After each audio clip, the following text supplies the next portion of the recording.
আর্টিকেলের A N এর ব্যবহার কোথায় এ হবে কোথায় এন হবে আজকে আমরা এই ক্লাসের মাধ্যমে এ এন এর ব্যবহার শিখব।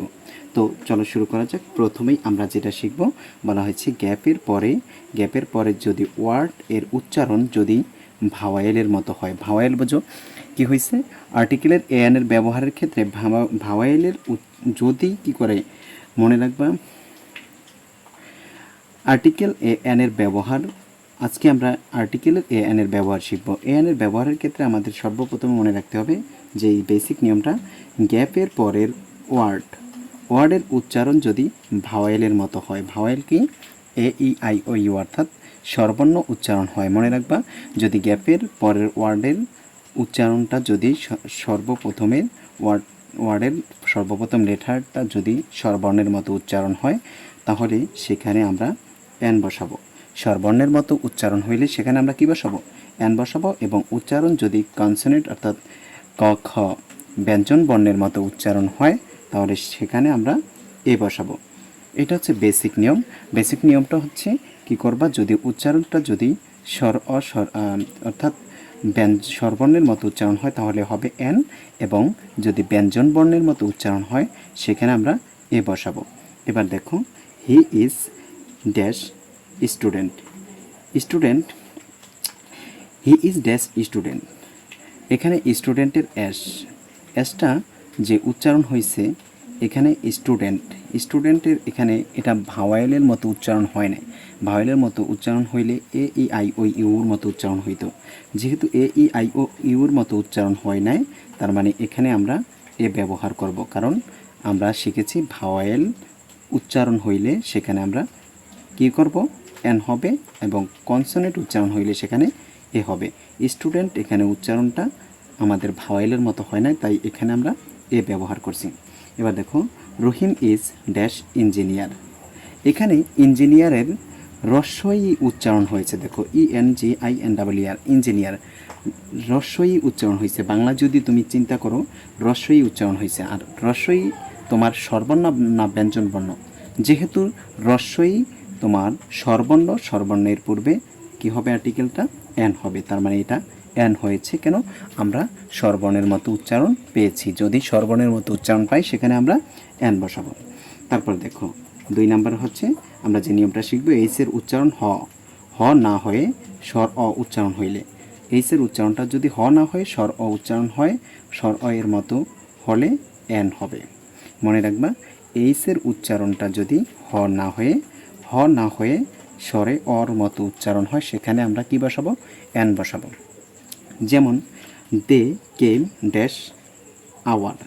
এখানে আমরা হাওয়ার উচ্চারণ পড়ি না। হাওয়ার যদি পড়তাম এসো ইউর, আওয়ার স্বরে আ, এখানে স্বর উচ্চারণ হয়েছে।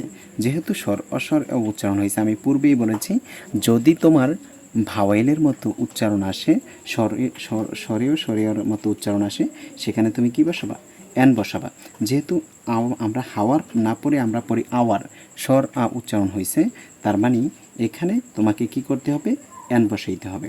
তারপরে দেখো, হাসান ইজ ড্যাশ হনেস্ট পড়ি নাকি হনেস্ট ম্যান পড়ি নাকি অনেস্ট ম্যান পড়ি? আমরা এখানে স্বরেও পড়ি, অনেস্ট ম্যান পড়ি। অনেস্ট তার মানে স্বর অস্বরে উচ্চারণ আসছে। যদি তুমি স্বরে উচ্চারণ পাও সেখানে কি বসাবা?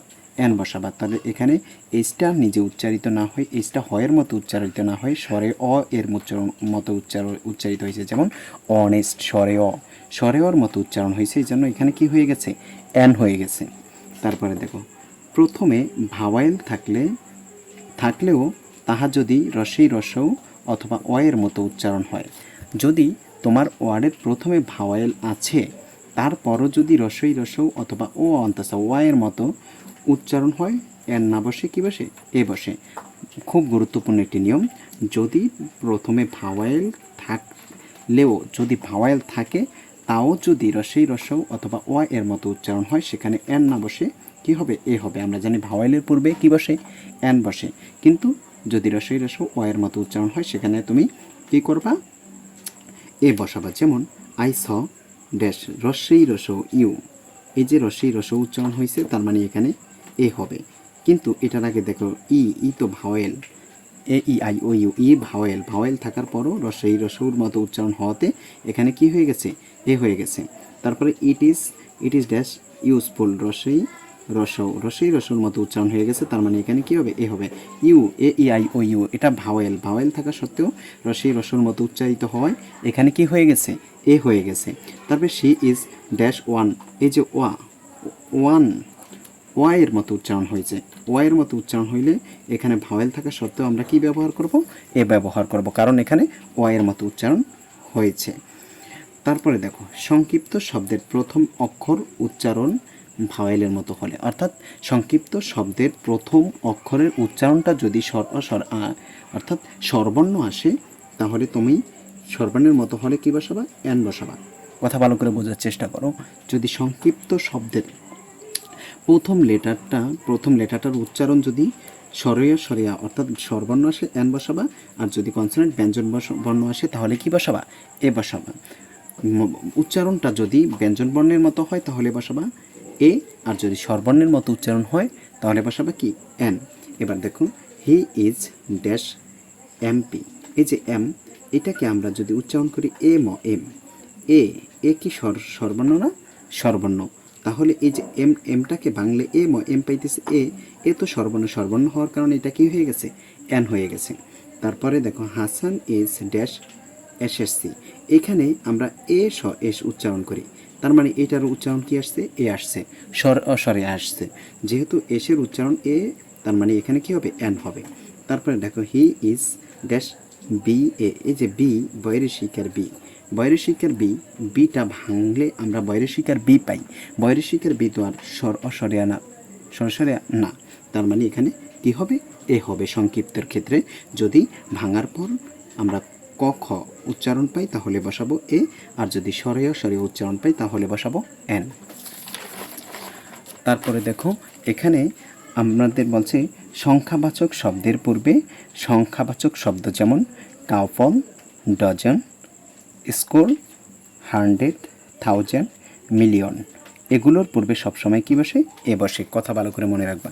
সংখ্যাবাচক শব্দ কোনগুলো, কাউফল, ডজন, স্কোর, 100, 1000, মিলিয়ন, এর পূর্বে সবসময় কি হবে, এ হবে। যেমন হি গেটস ড্যাশ 100 টাকা ডেইলি, তাহলে এই যে দেখো 100 একটি সংখ্যাবাচক শব্দ, তার মানে এখানে কি হবে, এ হবে, এ 100 টাকা ডেইলি। তারপরটা দেখো, তারপরটা বলছি প্লুরাল নাউন এর পূর্বে ফিউ, প্লুরাল নাউনের পূর্বে কী কী থাকলে, ফিউ, লিটল, গুড, ম্যানি, তারপর হচ্ছে যে লট অফ, গ্রেট ম্যানি, আর হচ্ছে গুড ডিল এর পূর্বে এ বসে।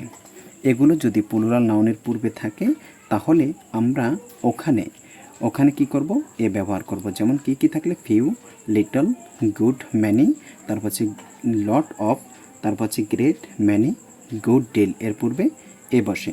তাহলে দেখো he has dash lot of money, এই যে মানি, তার মানে এখানে এই লট অফ আছে, লট অফের পূর্বে কী হবে, এ হবে। তারপরে দেখুন এক্সক্লেমেটরি সেন্টেন্সে এক্সক্লেমেটরি বোঝাতে হট, হাউ, আর হচ্ছে সাচ এর পর, হট, হাউ, সাচের পর এ বা এন বসে। হট, হাউ, সাচ এগুলো যদি থাকে তাহলে কি করবা, এ বা এন বসাবা এক্সক্লেমেটরি সেন্টেন্সের ক্ষেত্রে। এবার দেখো এই যে হট আছে, hot A same, hot a smart child, এই যে স্মার্ট চাইল্ড, এখানে হটের পর কি হবে, এ হবে, হট এ স্মার্ট চাইল্ড, এটা এক্সক্লেমেটরি সেন্টেন্স। তারপর বলছে হাউ নাইস এ বার্ড, এটা এক্সক্লেমেটরি সেন্টেন্স, এই জন্য এখানে একটা এ হয়েছে। তারপর দেখো ম্যানি, সাস এর পর এ বসে, মনে রাখবা ম্যানি এবং সাস এগুলো যদি থাকে এদের পর কী বসবে, এ বসবে। ম্যানি এবং সাস এদের পর এ বসে, যেমন ম্যানি এ ম্যান, এই যে এ আছে, এ ম্যান, ম্যানি আছে, ম্যানি এর পর কী হবে, এ ম্যান ওয়াজ প্রেজেন্ট। তারপরে নির্দিষ্ট কোনো ব্যক্তিকে না বুঝিয়ে একজন ব্যক্তি বস্তু, নির্দিষ্ট কোনো ব্যক্তিকে না বুঝিয়ে একজন ব্যক্তি বা বস্তুকে বোঝালে সেখানে এ বা এন বসে। নির্দিষ্ট করে না বুঝিয়ে যদি অনির্দিষ্ট করে বোঝায় সেখানে এ বা এন বসে। যেমন একটা ব্যক্তি হোক আর বস্তু হোক, যেমন হি অ্যাট, সে খেয়েছে ড্যাশ আইসক্রিম, এখানে কয়টি, অ্যান আইসক্রিম, আই ভাওয়েল, এই জন্য অ্যান হয়েছে।